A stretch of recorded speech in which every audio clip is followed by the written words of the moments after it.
Graça e paz, todos os irmãos e irmãs. Para mim é um motivo de muita alegria retornar, né? Porque se nós retornamos é porque agradamos, não é verdade? O segundo convite, né? Dizem que o segundo convite é melhor que o primeiro, né? Que o segundo é a aprovação. Então, tô acreditando nisso, viu? Alguns rostos, eu tenho uma dificuldade com o nome, gente. Eu tenho muita dificuldade com o nome, mas rosto eu gravo bastante. Então, muitos rostos já conhecidos. Apesar de ter tido aqui uma vez só, né? Uma vez. Né? E estou muito feliz de estar aqui para que nesse momento possamos compartilhar nesses poucos minutos a palavra de Deus. E estou também com a minha esposa, Aline, com a minha filhinha Isadora. A Isadora, ela está lá no berçário, né? E eu percebi que a Aline correu. Eu fiquei de olho assim, falei, alguma coisa aconteceu. Que a Aline sabe. A Isadora dá um pio, ela sai correndo. Então eu vi que a Aline correu, alguma coisa aconteceu lá. E ela não está acostumada, ela não está na escolinha ainda, né? Então ela está se adaptando, né? Ela é muito novinha, apesar do tamanho, ela tem 1 aninho e meio só. Daí a Aline, eu vi que a Aline correu, então ela devia estar chorando. Mas estou com a minha família. Eu convido os irmãos e as irmãs a abrirem as vossas Bíblias no Evangelho de Lucas, no capítulo 10, e leremos entre os versículos 25 ao 37. Lucas 10, do 25 ao 37.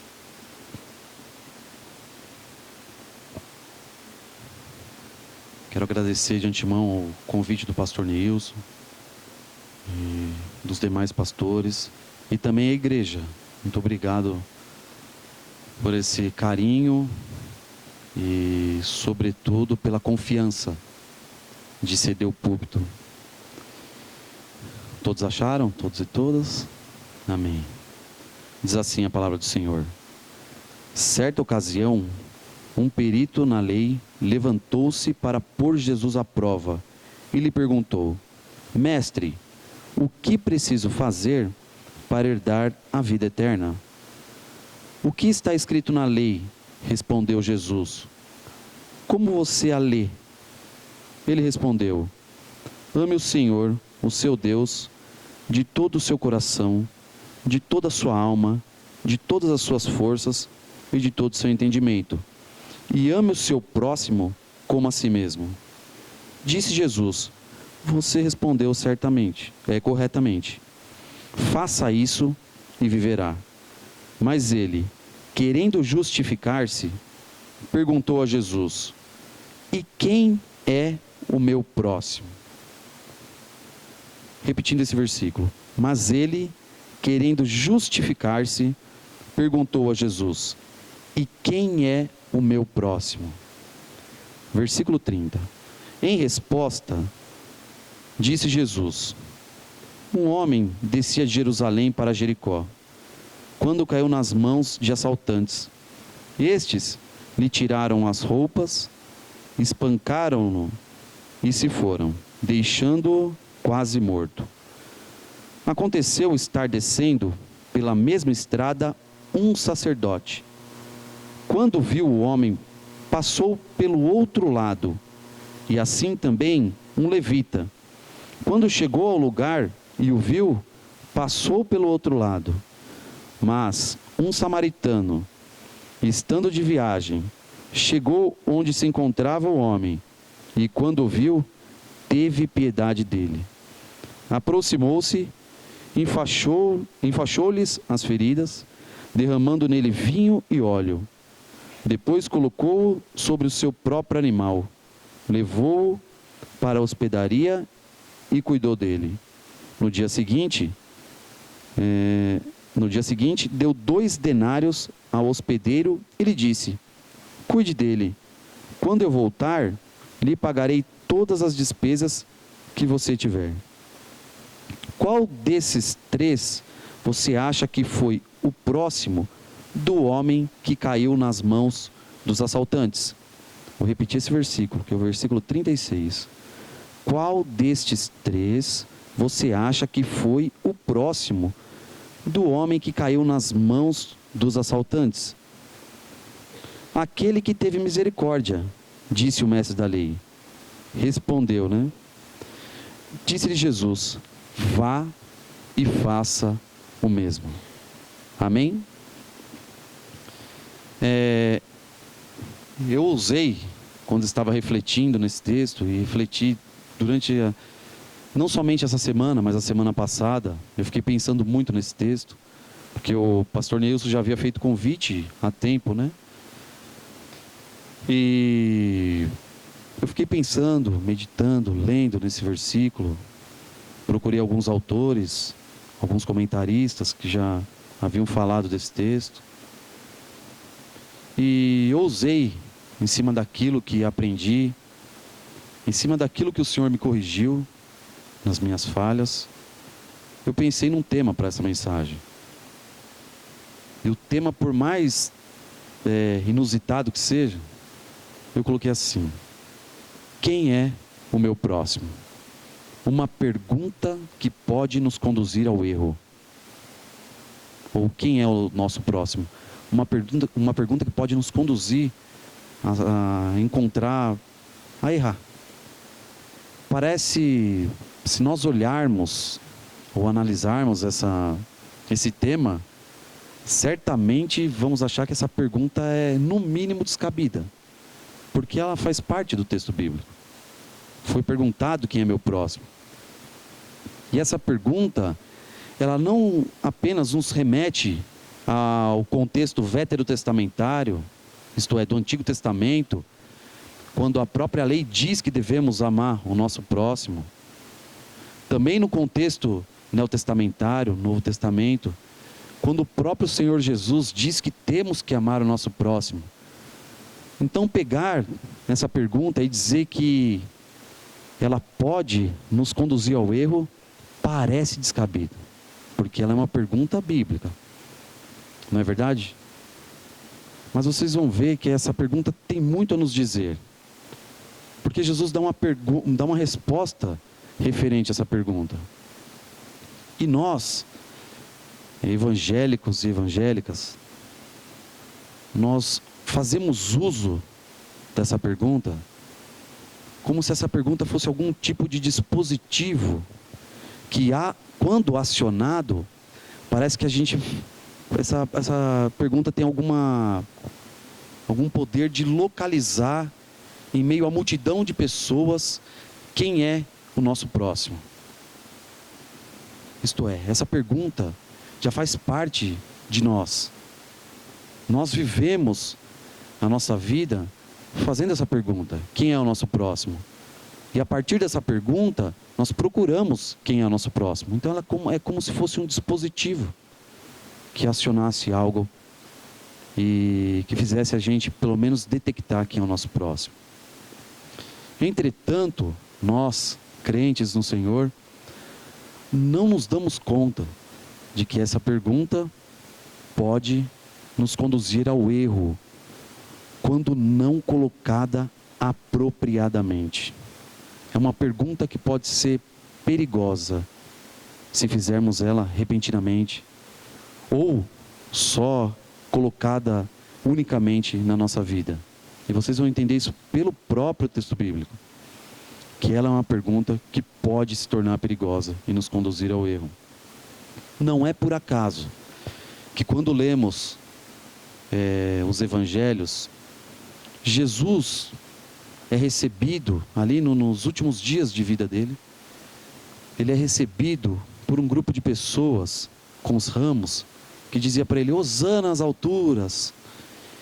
Essas mesmas pessoas, momentos depois, foram as mesmas que disseram: crucifica-o, mata-o. E muito provavelmente essa pergunta, quem é meu próximo, fazia parte do contexto daquelas pessoas. Olha o perigo. Então fiquei pensando muito nesse texto, e toda vez que eu leio a Bíblia, eu tento me colocar no texto de alguma forma. Eu tento ser alguém do texto.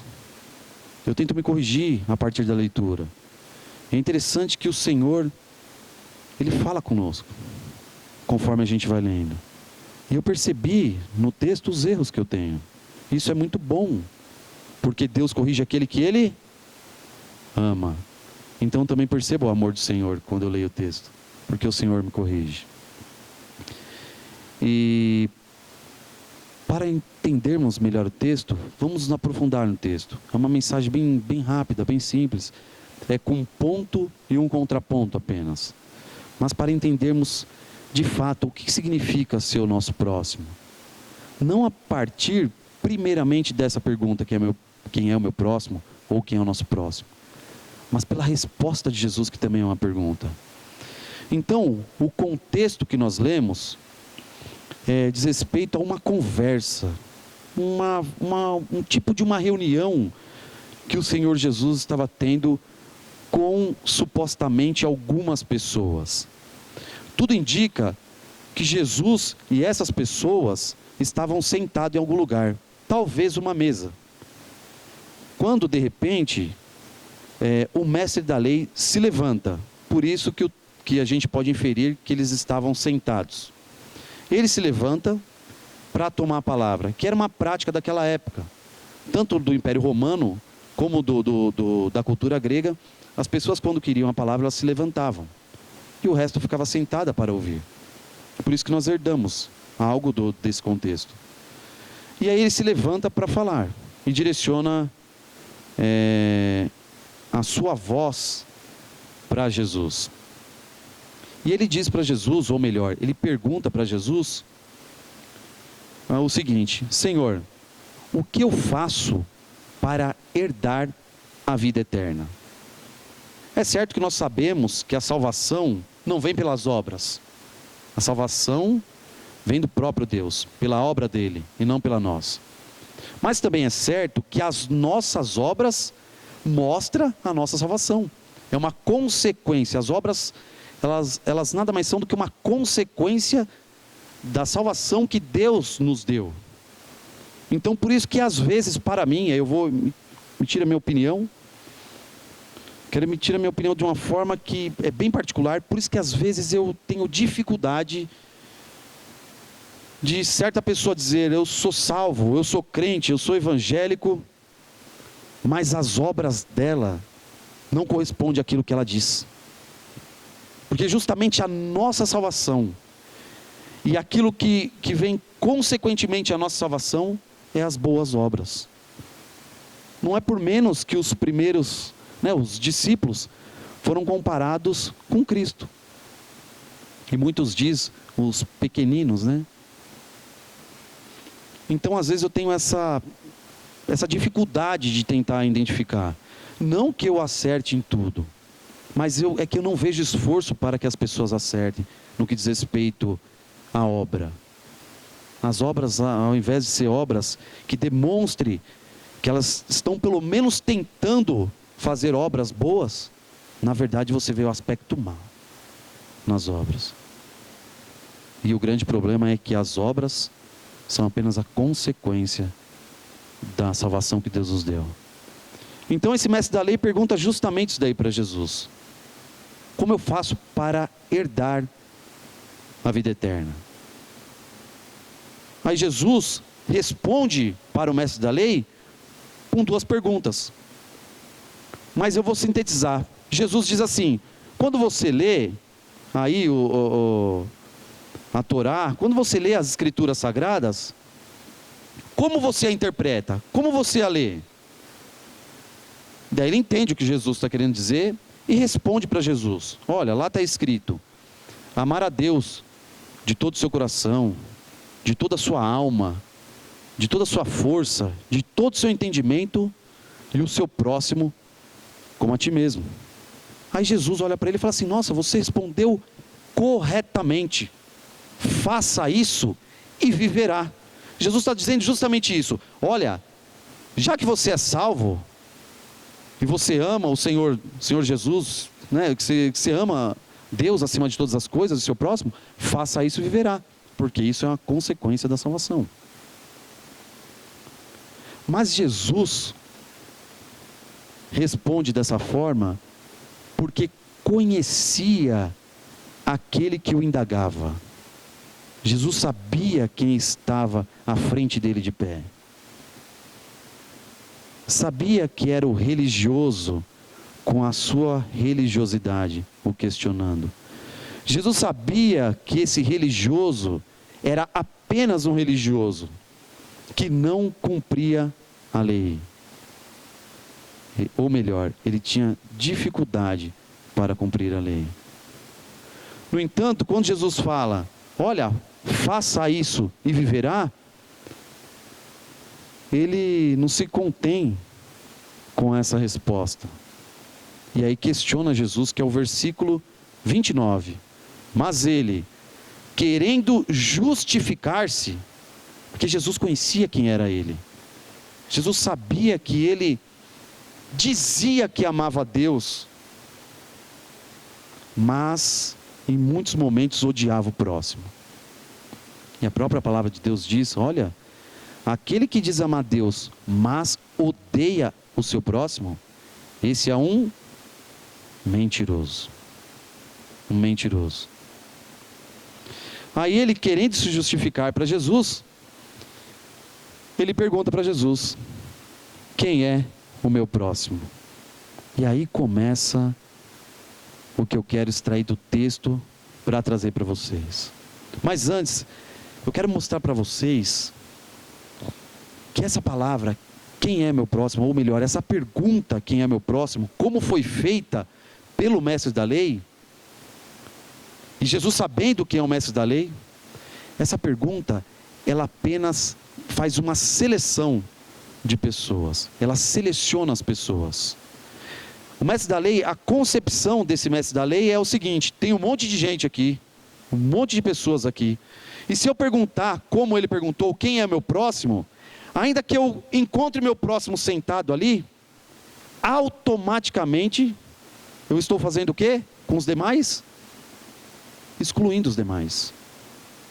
E esse é o perigo dessa pergunta. Tentar encontrar o nosso próximo, a gente vai fazer seleção e vai excluir os demais. E fazendo seleção e excluindo os demais, a gente vai ser intolerante com aqueles que foram excluídos. E sendo intolerante com aqueles que são excluídos, automaticamente nós iremos ser indiferentes.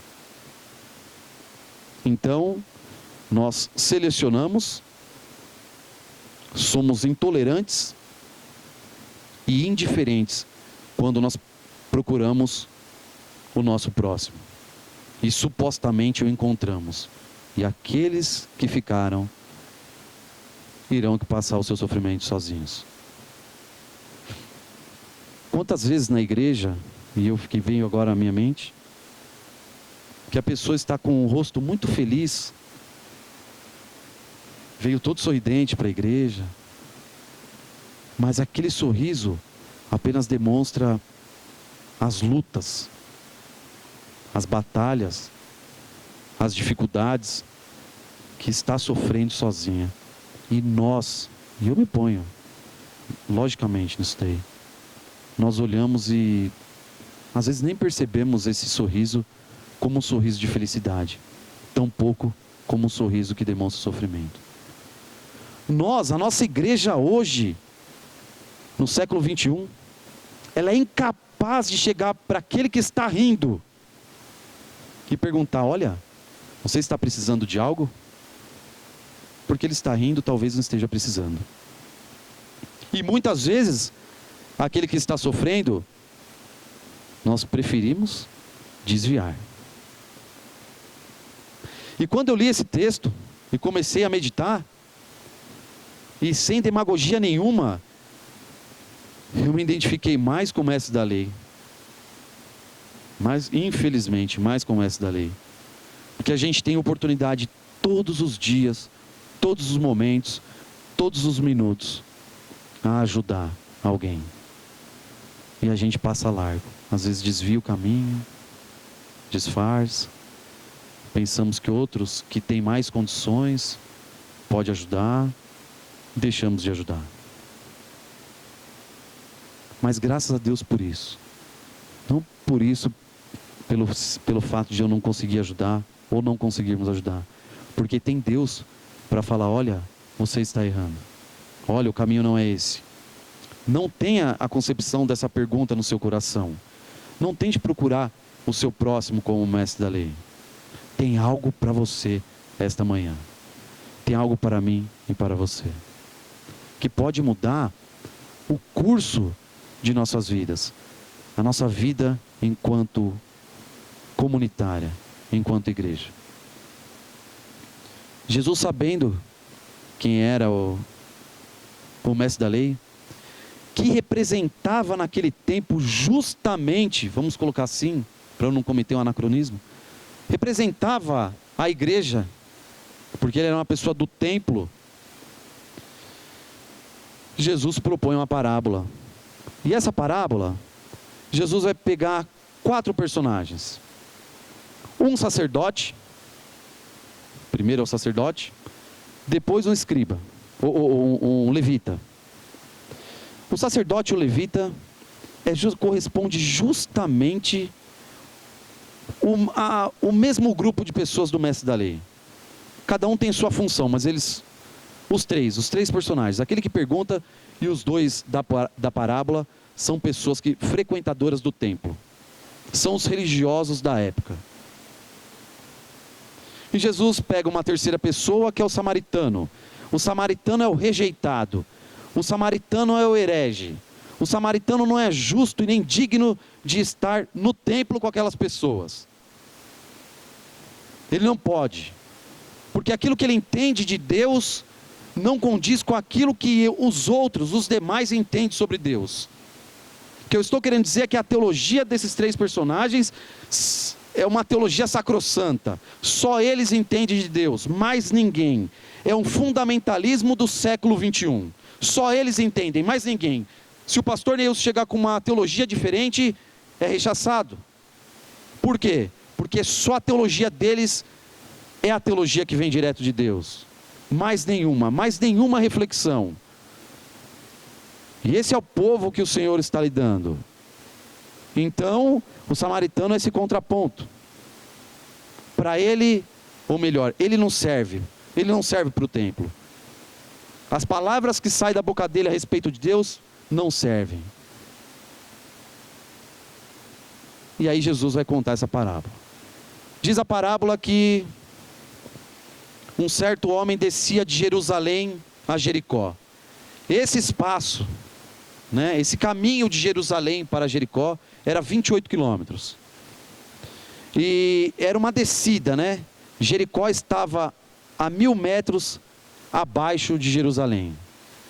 E esse caminho era um caminho perigoso de dia e principalmente durante a noite.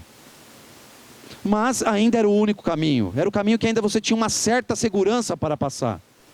O resto dos caminhos, se você quisesse ir para Jericó por outro caminho, certamente seria mais perigoso, porque não seria um caminho, seria um atalho. E aí esse homem está descendo. E é interessante que a narrativa bíblica não diz quem é esse homem. Não diz se ele é judeu, ou se ele é samaritano, ou o que ele é. Não diz. Não diz. Justamente para que, no entendimento dessa parábola, ninguém venha dizer, olha, o samaritano ajudou aquele que estava caído porque ele era samaritano. Ou o sacerdote e o levita não ajudou porque ele era samaritano. Não, a Bíblia não diz. Ela omite quem é a pessoa. Justamente para não pensarmos, olha, ele ajudou uma pessoa que era do grupo. Não é isso que o texto bíblico está dizendo. Diz que essa pessoa estava descendo, estava indo para Jericó. E aí, no meio do caminho, encontrou assaltantes. Que não somente tiraram suas vestes, o assaltou, mas que também bateu demais. Ao ponto dessa pessoa ficar quase morta. Muito provavelmente ensanguentada no canto dessa via, dessa rua, desse caminho. E Jesus está contando essa parábola. Daí ele fala assim, olha, estava lá, nesse caminho deitado, machucado, quase morto. E aí vem o primeiro personagem, que é justamente um personagem que tem tudo a ver com quem está questionando Jesus. Que é um personagem, como eu já disse, religioso, assim como aquele que questiona Jesus.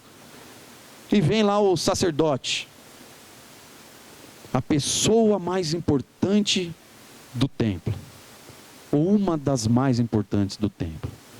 E o sacerdote, que deveria olhar aquela pessoa com piedade, olhar aquela pessoa quase morta e tentar gritar para alguém ajudar, fazer alguma coisa para tirar aquela pessoa que estava morrendo, quando ele avista de longe, ele desvia do caminho e passa a largo. Não quer saber daquele que sofre. Aquele que sofre não é um problema dele. Ele está querendo ou voltar para casa ou ir para o templo. Mas aquela pessoa não faz parte dos planos dele. Aí Jesus fala, vem uma outra pessoa, que é aquele que, às vezes as pessoas falam, o levita, né, no Antigo Testamento, cuidava do som, mas depois passou, né, a administrar o templo, tal. Mas o levita é uma pessoa, resumindo, é uma pessoa de dentro do templo. Daí ele passa, avista aquela pessoa quase morta, e se desvia daquela pessoa, como se aquela pessoa fosse um lixo. Se desvia daquela pessoa e passa largo, como se não fosse o problema. Mais um religioso passou. Deveria ter, não é? A dignidade, a compaixão de parar e falar assim, olha, você é meu problema. Você é meu problema. Mas passou, foi embora. E as pessoas do templo se foram, sem prestar nenhum auxílio. Daí vem o herege. Daí vem o samaritano, o rejeitado pelos religiosos. Vem aquele que, quando abre a boca para falar de Deus, está errado. Aquilo que ele fala não presta, não serve. E aí vem o samaritano, que era justo aquele que qualquer um deles esperaria que de fato iria passar a largo, não iria ligar. E esse samaritano, os comentaristas dizem que muito provavelmente ele era um comerciante, porque ele está numa viagem, passando por aquele caminho. Ele não vem do templo, ele está indo para Jericó.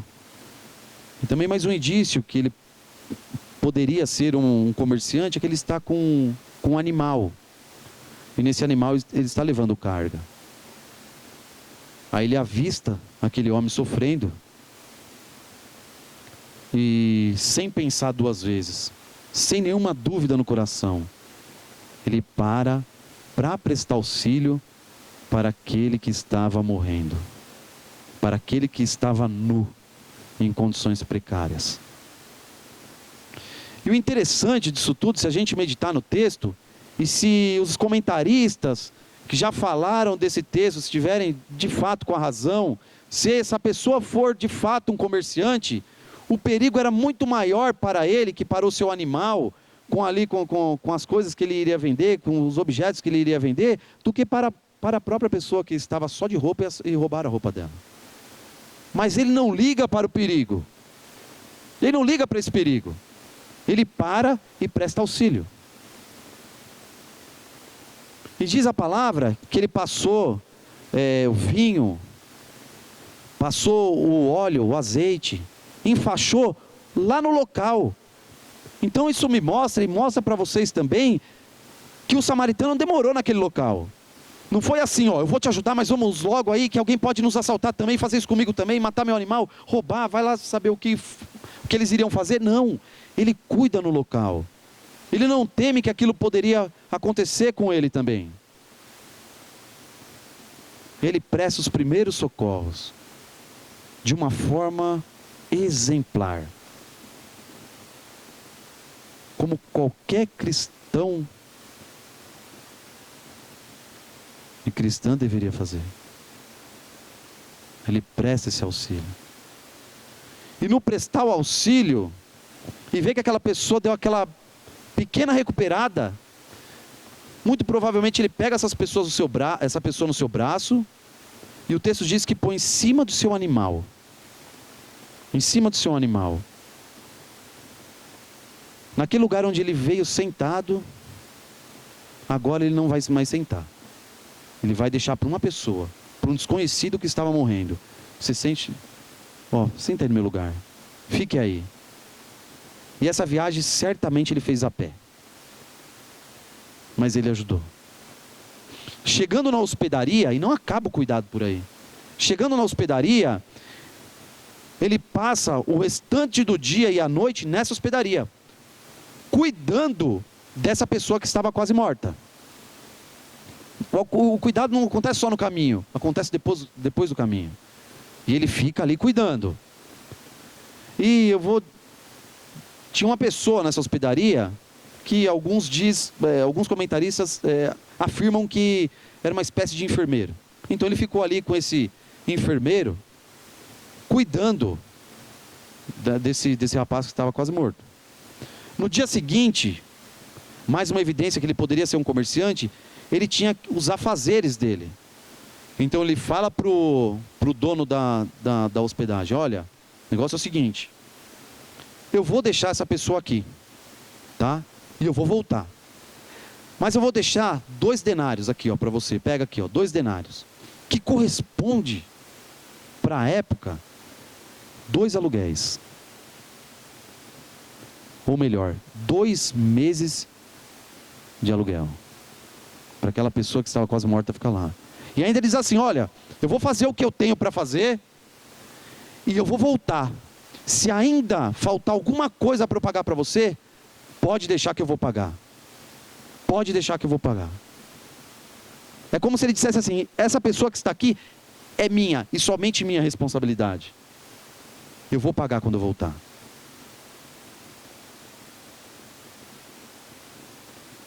Eu fiquei imaginando,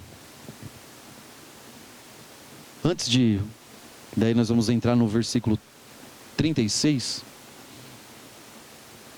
Eu fiquei imaginando aqui, se as nossas igrejas fossem assim. Para um momento. Faça essa pergunta no seu coração. Porque a igreja somos nós. A igreja somos nós. Eu sou do extremo leste de São Paulo. Eu moro na periferia. A gente olha a estética da igreja e chamamos a estética de igreja, né? Mas a riqueza da igreja não está em sua estética. Está na própria igreja, que é o povo. Diz um amigo que escutou um sermão onde o pastor, né, contou essa história e parece que é verdadeira. Ele falou que levou: eu estou precisando de uma pessoa para trabalhar comigo na igreja. Você quer trabalhar comigo? Em tal lugar. Ninguém quer ir em tal lugar. Pastor, eu vou. Daí o pastor começou a contar como era a igreja. Lá a igreja é um galpão grande e tal. Começou a falar da igreja, né? E no final de tudo ele fala assim: olha, a igreja é muito rica. E essa pessoa que estava saindo do seminário, querendo muito, né, trabalhar na igreja. Não, eu vou, pode deixar, pastor, eu vou. E chegou o dia da viagem, ele foi com o pastor. Chegando no local onde era a igreja, né, onde, o que eu estou dizendo, falando de estética, era um galpão que não tinha absolutamente nada. Tinha um pedaço de teto no final do galpão, sabe? Que tinha tudo caído, as ruínas do muro de um lado, não tinha nada. Não era aquele chão que o pessoal fala chão batido, né? Era assim, esteticamente horrível. Daí o ex-seminarista, né, o novo teólogo se surpreendeu e começou: mas aqui, e os instrumentos, né, os poucos instrumentos debaixo daquele teto, para que se chovesse não molhasse por inteiro. E ele se escandalizou: nossa, mas onde está a riqueza dessa igreja? Daí disse que esse pastor virou para ele e falou assim: olha, a riqueza dessa igreja ainda vai chegar. Quando o local estava lotado, ele olhou para o jovem, recém-formado, e disse assim: olha, você já percebeu o tesouro? Nós somos o tesouro. Nós somos a igreja de Cristo. O tesouro não está só dentro dessas 4 paredes. O tesouro somos nós. E o tesouro também está lá fora, esperando por nós. Esperando por nós. Quantas pessoas caídas lá do lado de fora? Quantas pessoas sofrendo do lado de fora? Sofrendo todo tipo de injustiça, que às vezes por negligência nós não percebemos. Quantas pessoas estão sofrendo? Nós nos trancamos no nosso pseudo paraíso, sem nos dar conta de que o paraíso é tudo que Deus criou. Tudo que Deus criou. E nós somos convocados e vocacionados a ser não como os religiosos, como o mestre da lei, como o sacerdote, como o levita, mas como o samaritano que foi rejeitado. Jesus nos chamou para isso. Mas quando nos identificamos com o samaritano, sobretudo nos tempos de hoje, seremos automaticamente rejeitados, colocados de lado. Não somente para aqueles que estão lá fora, mas principalmente por aqueles que estão dentro. Porque acima de tudo, quem fala ao coração destes é a religiosidade e não o Cristo. Infelizmente. Voltando ao texto, depois que Jesus, vou terminar, irmãos, depois que Jesus conta essa parábola para o mestre da lei, Jesus faz uma pergunta. Essa pergunta, e essa é o grande brilho de Jesus, perspicácia de Jesus. Jesus inverte a pergunta do mestre da lei. Enquanto o mestre da lei está olhando aqui, ó, e está dizendo assim para Jesus: olha, de todas essas pessoas que estão aqui sentadas, de todas aquelas que estão lá fora, nessa imensidão de pessoas, quem é o meu próximo, Senhor Jesus?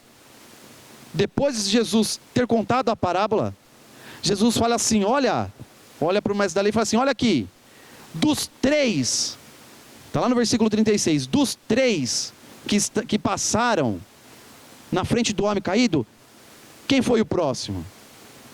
Ou seja, o próximo não está naquela pessoa que eu estou buscando. Olha, quem é o meu próximo? Quando eu procuro quem é o meu próximo, eu estou fazendo seleção. Jesus está dizendo assim: olha, você tem que ser o próximo da pessoa que está adoentada, da pessoa que está necessitada, da pessoa que está morrendo. Por isso que Jesus diz, e é fantástico isso aqui, pessoal, perceba isso: qual desses 3 você acha que foi o próximo daquele que estava caído? O próximo já não está mais naquele que está caído, está em nós.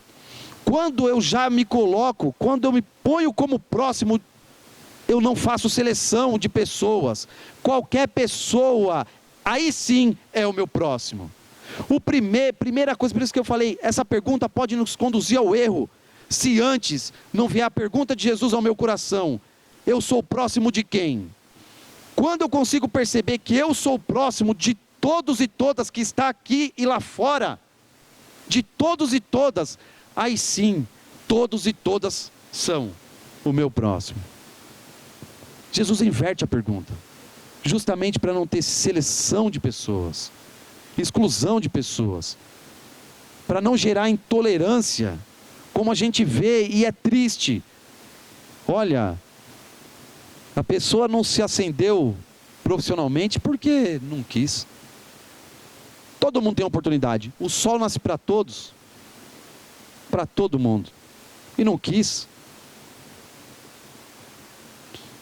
Aí o que eu fiz lendo esse texto, e vou terminar, eu fui ver o perfil do Facebook e de alguns blogs de crentes. Eu gosto muito de fazer isso daí, é um exercício para mim. E eu sempre pego, quando tem algo assim que passa na mídia, né? Olha, agora o governo assinou uma lei que as pessoas podem vir lá da Síria para cá, lei da imigração, né? Que fala, né? Dos refugiados. Não tem problema, pode chegar aqui.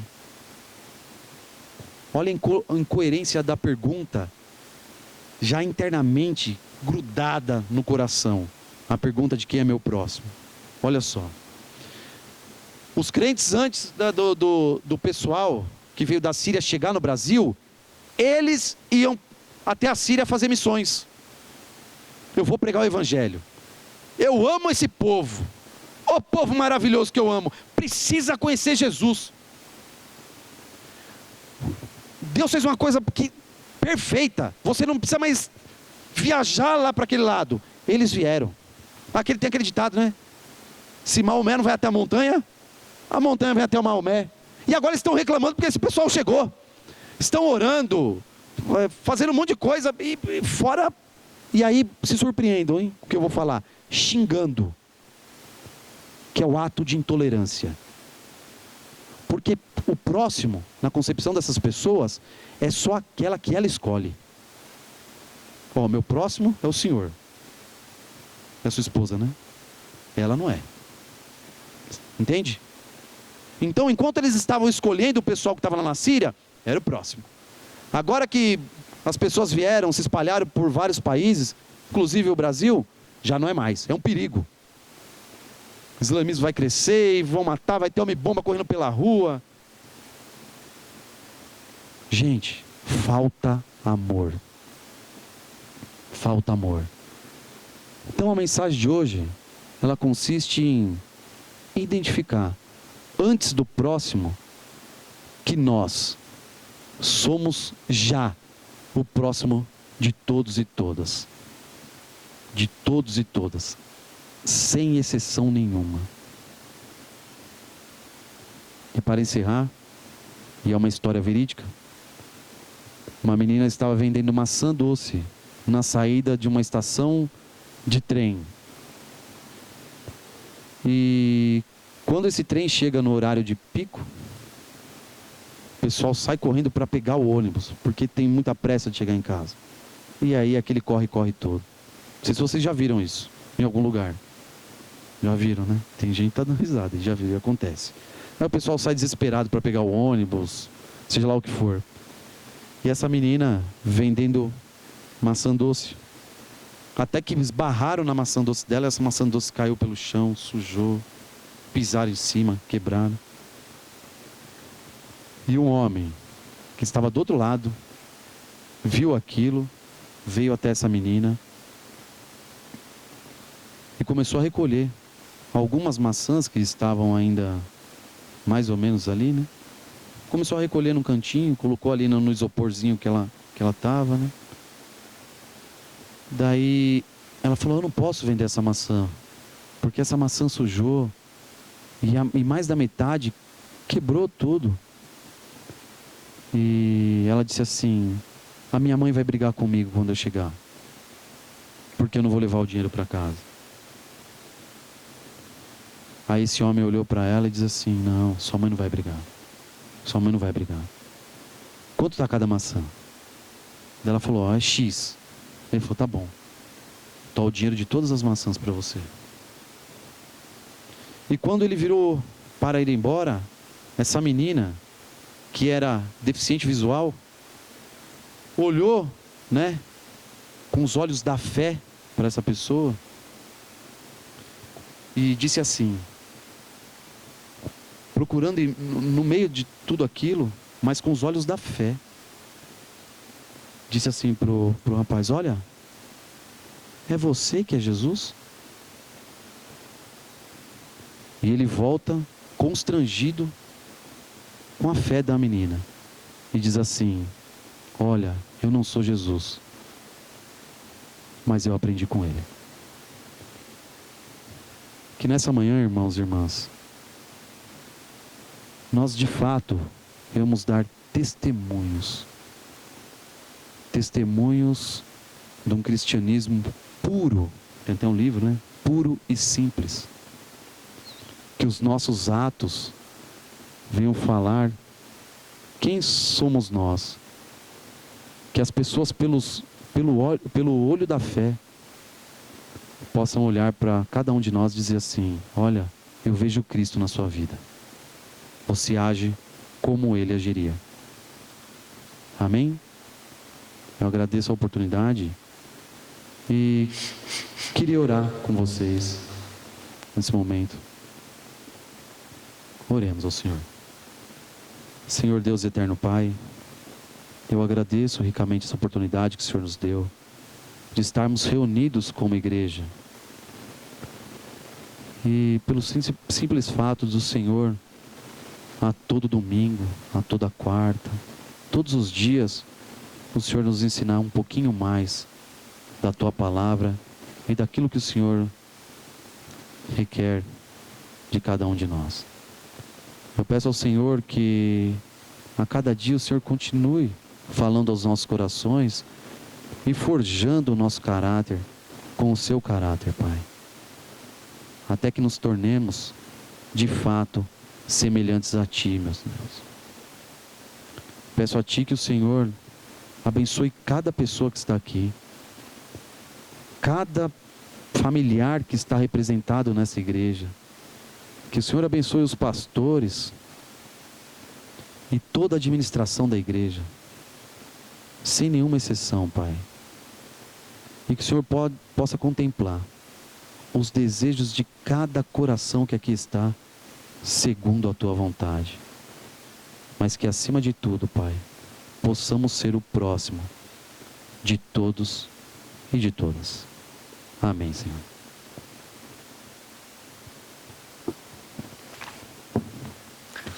Fiquemos em pé, queridos, vamos cantar.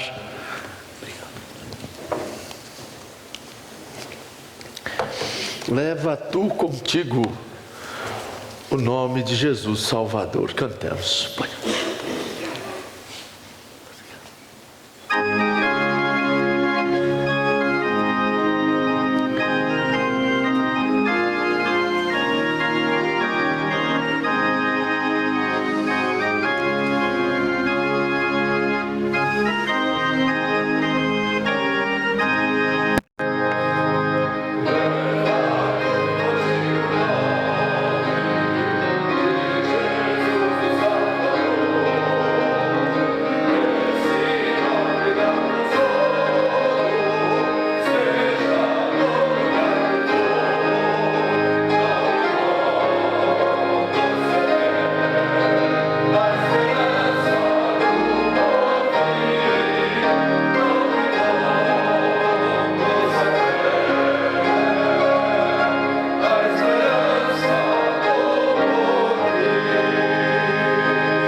Então, por favor.